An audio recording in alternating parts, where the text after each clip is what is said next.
What is up, guys? It's your boy Altius here. Welcome back to my channel, Altius Below Deck. And I do apologize for taking so long coming up with a new video. I've just been really busy with work and other personal things going on, but I'm happy to come to you today with a new video of mine. And this drawing that I'm about to show you guys it's a really old drawing, but something that you probably haven't seen before. I could be wrong, you probably have seen it, but this is just my personal version of it. So let's start off like this.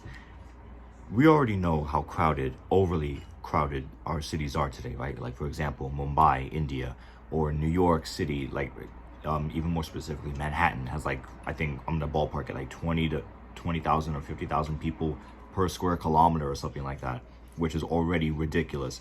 So we have to think, what is the best way to deal with overpopulation, right? Most people would say, oh, just build higher. That does tend to offer a pretty good solution, but we can only build so tall, right?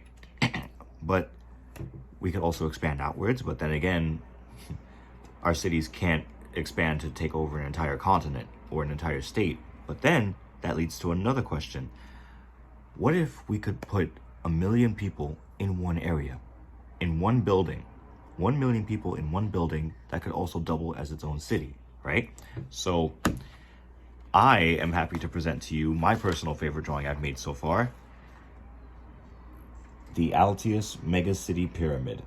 Oh, let me get it centered. There you go. The Altius Megacity Pyramid. And for those of you that don't know, my name Altius is Latin. It's Latin and it stands for the word higher, as in higher elevation. So a city, a futuristic megacity that will be higher, literally and figuratively, than any other city that man has ever built. Now, I was inspired to create this drawing by the very own SHIMIZU Megacity Pyramid in Tokyo, Japan. It's not built yet, however. It's scheduled to begin construction in the year 2030. And my personal take on this, when I first saw this on TV, on this show on Discovery Channel called Extreme Engineering a few years ago, I was just absolutely inspired. I was taken away. Like, my personal obsession with architecture kicked off with the World Trade Center, like the actual Twin Towers. And when I saw them in 2000 and 2001, I was just like, wow, that just looks incredible. They just look so strong and just standing tall above the rest of the city of New York. And I'm like, wow, my architecture obsession has officially begun. So when you first look at this drawing, right? When you first look at the design, you think absolutely gargantuan, amazing. Now, I know some people in the comments are going to say, oh, he just copied it. Yes, I copied the actual design, I drew it, but I added a few different things to it. So let me just give you a brief rundown of the specifics of this building, okay?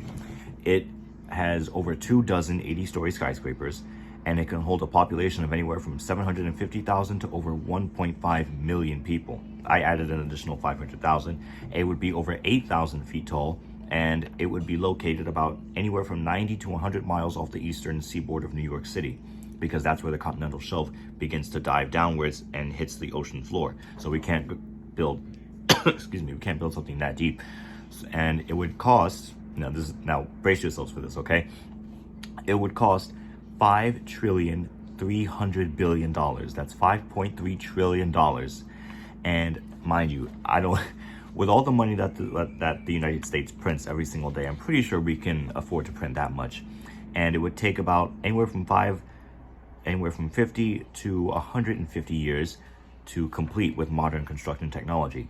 And its support system would be made of carbon fiber support piles driven anywhere from 1,000 to 2,500, even 3,000 feet below sea level, with reinforced concrete with stainless steel. And its transportation system, I'm guessing you guys are gonna like this part. The transportation system would include over 85 transfer points called pyramid nodes, which would go horizontally, diagonally, vertically, and crisscross like that, right? And the power supply would be the Atlantic Ocean, because a single wave that crashes on the beach of anywhere in the world, it contains as much energy as an atomic bomb going off. I'm just spitballing here, but I'm trying to give you guys an idea of how powerful this thing is and how much energy would be required to power this thing.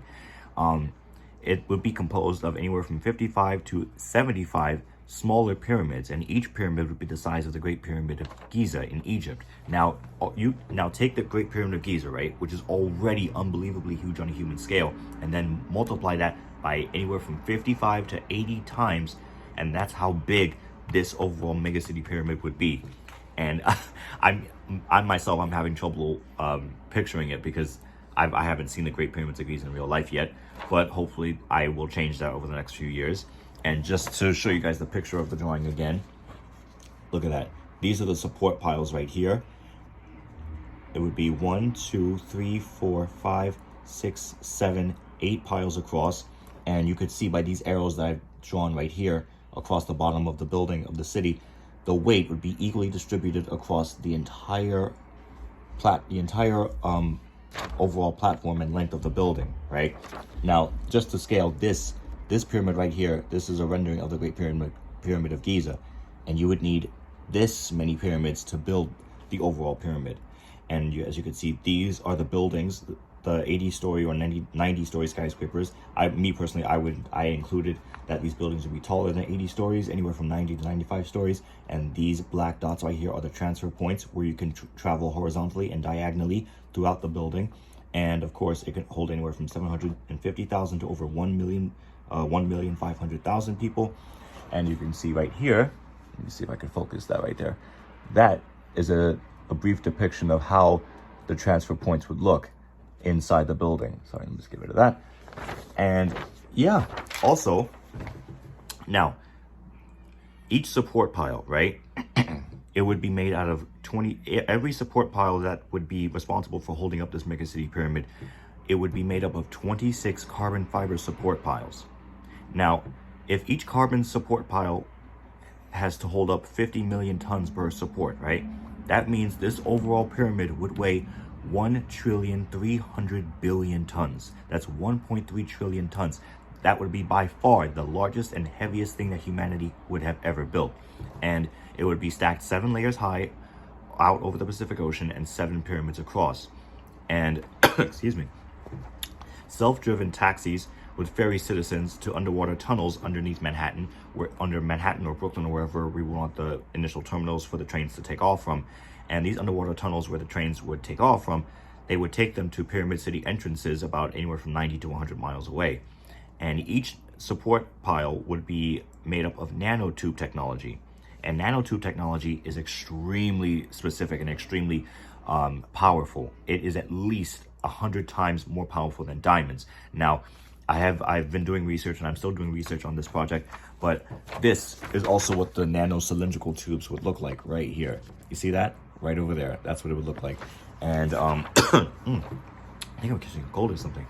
But it's unbelievably huge. Like, you wake up one morning and you say, like, if you're in another country, for example, and you want to take a trip, a vacation with your friends or just by yourself to New York, and you're like, wait a minute, do I want to go to the old New York or do I want to go to the new New York? Because I think that's what a lot of people would label this as. A lot of people, if they knew that this was built in the US and specifically a few hundred miles, like 90 to 100 miles away from New York, people would say, I don't feel like the old New York today. I feel like going new New York. And they would be like, okay, where do you want to go?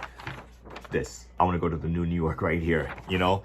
But, you know, I just wanted to give a brief description and show you guys a picture of what it would look like. And, you know, also to just, you know, remind you guys of how much I love architecture. I love alternate architectural designs and concepts of cities and, you know, skyscrapers. And, like, for example, this might be a little controversial, but, you know, during World War II, in Nazi Germany specifically, the regime and Adolf Hitler specifically was obsessed with building giant monuments and redesigning cities to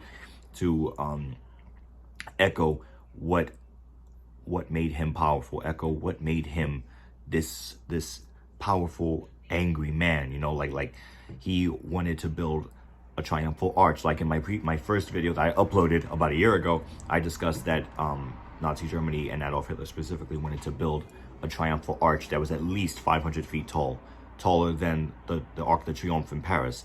And he almost did. And I showed you guys that drawing in my first video, like I said, a year ago. And this time he wanted to build an entirely new city where Berlin was. And my favorite piece of fictional architecture from World War II would be the Volkshalle, or People's Hall, which would be the centerpiece of his new capital, Germania. I'm getting off topic here. I'm just trying to remind you guys of why I love architecture so much, and you know why I keep trying to come up with different depictions and drawings of everything. But yeah, that's just a brief description of the Altius Megacity Pyramid, as you can see right here, the Altius Megacity Pyramid. And yeah, I just wanted to share that with you guys, and I will be coming up with new ideas and new topics and new renderings of what I want to show you guys in the future. So let me know what you think in the comments, and if you have any questions, just ask me. Feel free to let me know, okay? Deuces.